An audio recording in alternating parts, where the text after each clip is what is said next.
বাংলাদেশের তারকা allrounder Shakib Al Hasan test ও টি-20 cricket থেকে অবসর নিয়েছেন।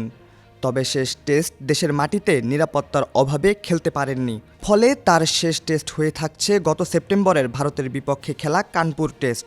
তবে ওয়ানডে ক্রিকেট থেকে এখনও অবসর নেননি সাকিব। তার ইচ্ছা এ সংস্করণের ক্রিকেটটা চালিয়ে যাবেন আসন্ন চ্যাম্পিয়ন্স ট্রফি পর্যন্ত। কিন্তু সেই সুযোগ কি পাবেন বাংলাদেশের এ সেরা ক্রিকেটার? চ্যাম্পিয়ন্স ট্রফির আগে বাংলাদেশ একটিমাত্র ওয়ানডে সিরিজ খেলবে। ওয়েস্ট ইন্ডিজের বিপক্ষে সেই 3 ওয়ানডে সিরিজেই তাকে ছাড়া দল ঘোষণা করতে যাচ্ছে বাংলাদেশ ক্রিকেট বোর্ড বিসিবি। বিসিবির একটি সূত্র জানিয়েছে, নির্বাচকরা এর মধ্যে ওয়েস্ট ইন্ডিজের বিপক্ষে ওয়ানডে সিরিজের জন্য দল বোর্ডে জমা দিয়েছেন। সাকিবকে দলে না রাখতে বোর্ডের নির্দেশনা থাকায় তাতে কোনো সাকিবের নাম নেই। গণমাধ্যমের খবর, ওয়েস্ট ইন্ডিজ সিরিজে খেলার ব্যাপারে সাকিব কিছু শর্ত দিয়েছিলেন বিসিবিকে। বিসিবি তাতে সাড়া দেয়নি। তাই সাকিবেরও খেলার সম্ভাবনা নেই 8 ডিসেম্বর শুরু হওয়া ওয়ানডে সিরিজে। বর্তমানে বাংলা টাইগার্সের হয়ে আবুধাবি টি10 লিগ মাতাচ্ছেন সাকিব। গত 5 আগস্ট আওয়ামী লীগ সরকারের পতনের পর হত্যা মামলায় আসামি করা হয় সাকিবকে।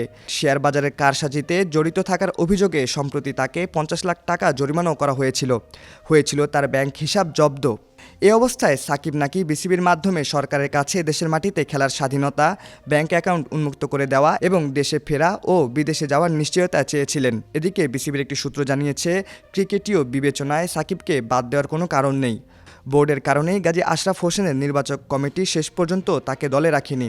এর আগে 6, 9 ও 11 নভেম্বর শারজায় অনুষ্ঠিত হওয়া 3 ওয়ানডে সিরিজেও খেলেননি সাকিব। সেটি অবশ্য ছিল নিজের সিদ্ধান্ত।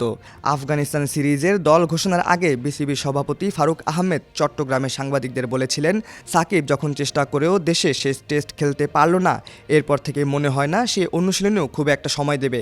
নিজেকে প্রস্তুত করতে কিছু সময় দরকার তার। পরের সিরিজে তাকে খেলানোর সম্ভাবনা একেবারেই কম।